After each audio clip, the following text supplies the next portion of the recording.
Méditation du 10 décembre. Dieu combat pour nous. S'il vous plaît, aidez-moi à porter ces sacs, dit l'inconnu avec autorité. À ses côtés se trouvait Jocelyne Euseda, alors en visite dans la prison où se trouvait son mari. Comme elle portait sa petite fille dans ses bras, sa première réponse fut un simple non. Mais cette femme ne l'accepta pas comme réponse. Ainsi, après beaucoup d'insistance, Jocelyne fit l'erreur d'accepter et de saisir le sac sans savoir ce qu'il contenait. Quand elle atteignit le point de sécurité, le policier qui la fouillait trouva le sac très suspect. Il le déchira et en exposa le contenu. Il était rempli de marijuana. Le monde de Jocelyne s'effondra. « Qu'est-ce que c'est ?» demanda le policier. « Ce n'est pas à moi, répondit Jocelyne en pleurant, nerveuse. « Je vous jure que ce sac n'est pas le mien. Quelqu'un m'a demandé de l'aider en le prenant et je l'ai simplement aidé. » « Ce sac n'est pas le sien !» s'écria soudain une femme qui observait la scène. « J'ai vu comment cette fille le lui a donné. Puis elle alla chercher elle-même la jeune fille qui avait donné le sac à mon amie Jocelyne. »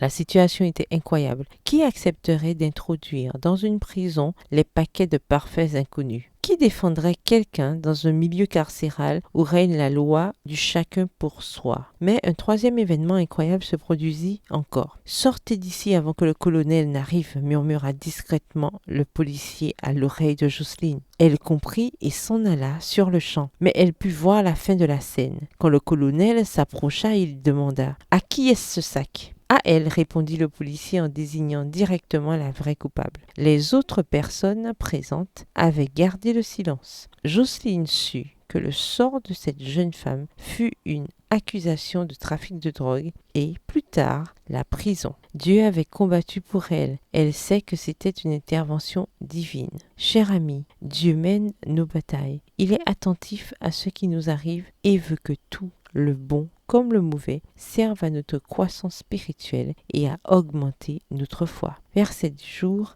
l'Éternel notre Dieu combat lui-même pour vous. Deutéronome 3, le verset 22. Bonne journée, que l'Éternel vous bénisse.